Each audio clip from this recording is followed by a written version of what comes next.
we do have some time. I want to make sure the audience, I want to thank them for sending in some questions and wanted to ask a few questions that the audience suggested. Besides, I didn't want you guys to get too... Start shooting blanks. Exactly. So, first one that was sent in, gun control advocates often state that gun owners are more likely to be shot by their own weapons rather than use them successfully to defend themselves or others. What do you think about this? It's nonsense. Nonsense? It includes the statistic of suicide in that if you take suicides out, that statistic changes dramatically. Okay. I would say what I heard on the floor of the House the past few days says there's a lot of people who think that. Representative Salazar, Representative Levy were very much making the point that self-defense just doesn't work. People aren't capable of doing it. Don't have a gun, you'll make a mistake, you'll shoot the wrong person. Everything Representative Levy, almost everything she said about why she wants to make it illegal for a 27-year-old medical student to be able to carry a gun from the medical school library to the car parking lot at night applies just as much to saying people shouldn't be able to have guns at all for self-protection, that they're just not competent to do it. Even if that argument were true, which it's not statistically, as Mr. Buck points out, even if it were, the Second Amendment puts that off limits. It says people have a right. And similarly, the First Amendment, freedom of speech and freedom of the press, says, fine, come in with whatever studies you have about video games and Quentin Tarantino movies, and there's actually quite a lot, and a lot of them are harmful according to some of the studies, but the First Amendment says you can't have government censorship like that, and if you think we need censorship so much, or if you think we need to prohibit people from being able to bear arms for self-defense, or we should try to reduce the number of guns in society, amend the Constitution. And if you're not willing to get the supermajority that can amend the Constitution, then obey the Constitution.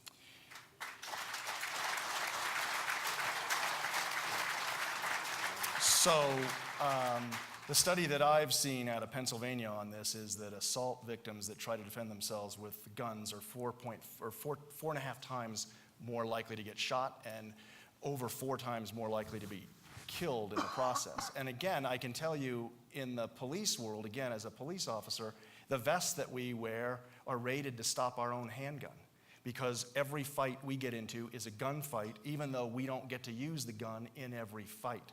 So the reality is even police officers have to worry about exactly this problem. And police officers, unfortunately, obviously die in the hundreds every year, even though they have plenty of firepower at their disposal, and too much of the time, the gun is still holstered, and sometimes it isn't, and sometimes it's used directly against them. So I think, we know where there are more guns, there are, 11 times more 11 times more suicides, 7 times more homicides, 4 times more accidents.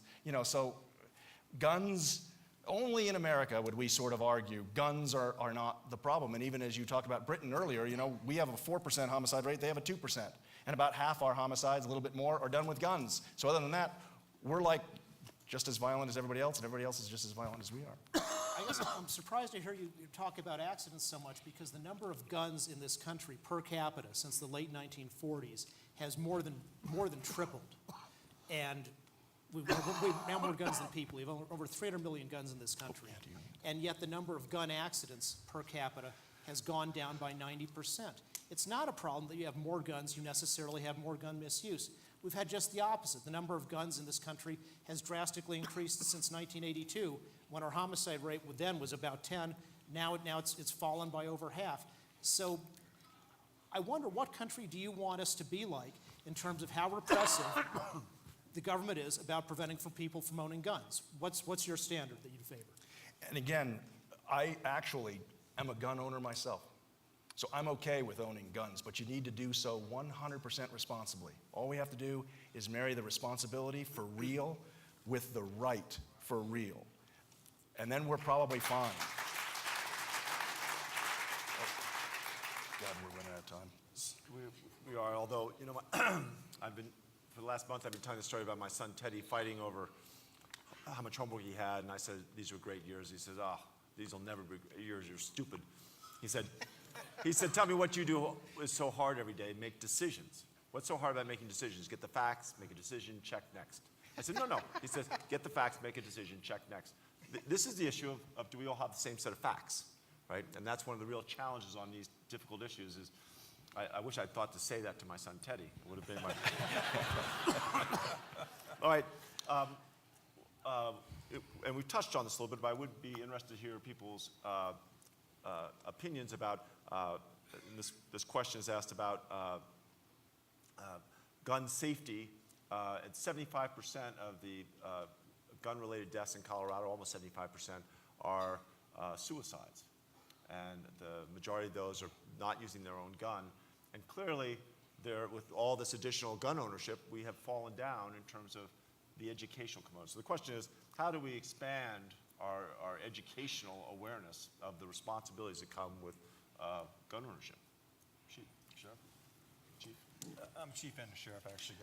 That's right, you are. Which way to go? I'm the only one, but it's kind of unusual. I think the chiefs believe that public education when it comes to firearms is very important and will continue to be, just like anything else that somebody operates. Did you say that 75% of gun owners commit suicide with their own weapon or with somebody else's? I'm sorry. No, 75% commit suicide. Of those, a majority have someone else's weapon. Oh, I wasn't aware of that statistic, but No, no, I do else believe. is that roughly right? I don't know anything to the contrary, so I Okay. presume you're right. If Professor Kopel says it's okay, then I feel on safe ground. I just might have heard that statistic. Yeah, I just think that when I think about gun safety, I think that's so very important that if you do have a gun, I believe it should be secured. It should be out of the way so that a child or a person doesn't get access to a gun and does something to harm himself or others. So I think that that's an opportunity for us to maybe look at regulations that or pass some legislation that will increase gun safety moving forward.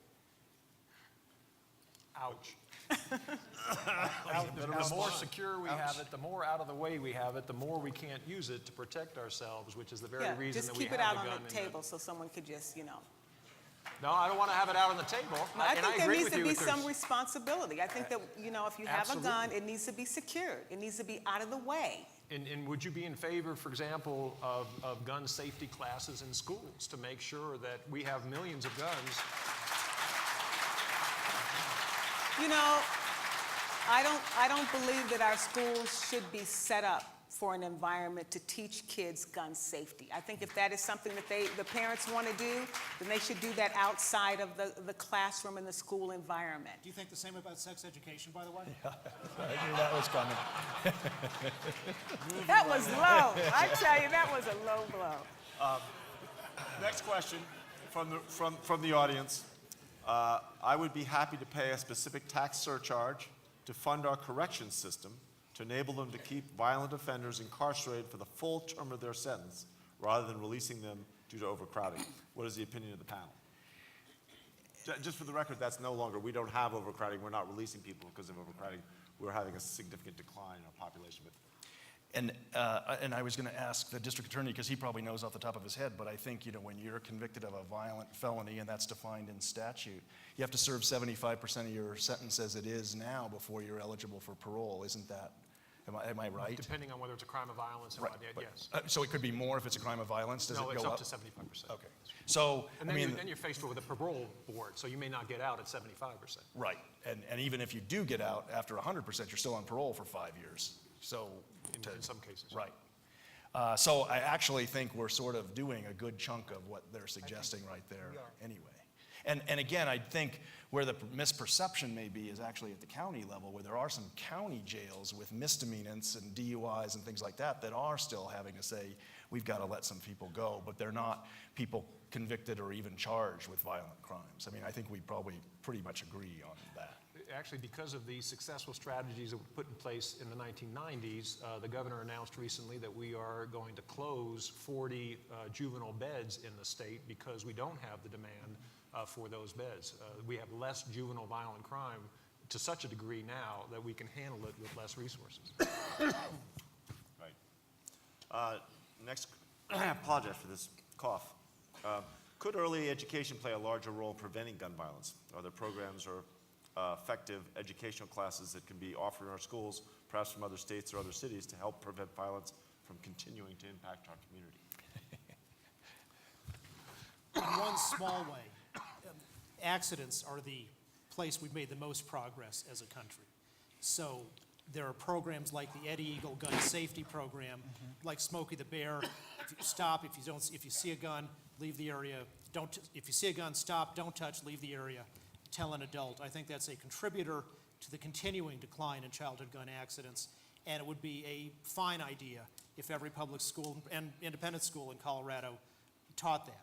But I think the question gets at is more on intentional violence. Early childhood intervention is one of the best things to reduce crime 15 or 20 years later, but you have to spend a lot of money doing it. The programs that work, like the Syracuse Youth Development Program, the other studies, it's not a matter of, Head Start that makes people feel good, it has some short-term educational gains, but the things that take the people who are most at risk, very, very troubled, dysfunctional homes, serious learning deficits, even when at age 3, the things that turn those around are things like the Perry Preschool Experiment. And it means you are spending on an highly at-risk 3 and 4 and 5-year-old the equivalent of 2 years tuition at the most expensive private school in the state, and supplementing that with visiting nurse programs and other things. Those things pay for themselves in the long run, just in reduced criminal justice costs. But the legislature, it's hard to get a legislature to spend money now for saving lives and money 20 years from now. This could be the news coming out of the Independence Institute backs a tax increase for early childhood education. No, we just want to cut corporate welfare to pay for it. Oh, right. Just so you hear that, we want to cut corporate welfare so that we don't, in order to pay for it. Yes. Okay. I didn't want to get either of us in trouble. Yeah. Yeah. And so I know you didn't pay to come here to watch John Morse and David Kopel agree, but but on this point, we do agree. And what's interesting is right now, I think, especially in the House, the gun debate has taken all of the oxygen out of the room. But we are actually looking at restructuring the way we do school finance, because we agree that we have half-day kindergarten for way too few of our school districts throughout the state, and that has tremendous impacts all the way through. And criminal justice may pay for it all by itself, the savings in that, but it also pays for itself in terms of these people have better opportunities, they make more money, they need Medicaid less, all those kinds of things. And so we will be working on trying to do just this, and that will be the next controversy that the chief certainly won't be here to argue about that, but we've got other big issues to try to fix to do exactly some of those things, and there's going to be plenty of debate around those because they do cost money, and we have to figure out how are we going to pay for those things. And that's the best investment we can make is in early childhood education, especially if you talk about conflict resolution and teaching kids how to address issues when they're in conflict would be best. I trust the chiefs of police agree with that. I want to make sure we end on a kumbaya. Kumbaya. We're with you, Governor. I think all of us respect and appreciate that Colorado sets a foundation of how to have a forum where reasonable people can come together, have slightly different views, but I think we all believe their commitments and their hearts are all for each and every one of us, and I'd like to thank them individually and collectively, and I think it's just wonderful this evening. Thank you for coming. Thank you for joining us.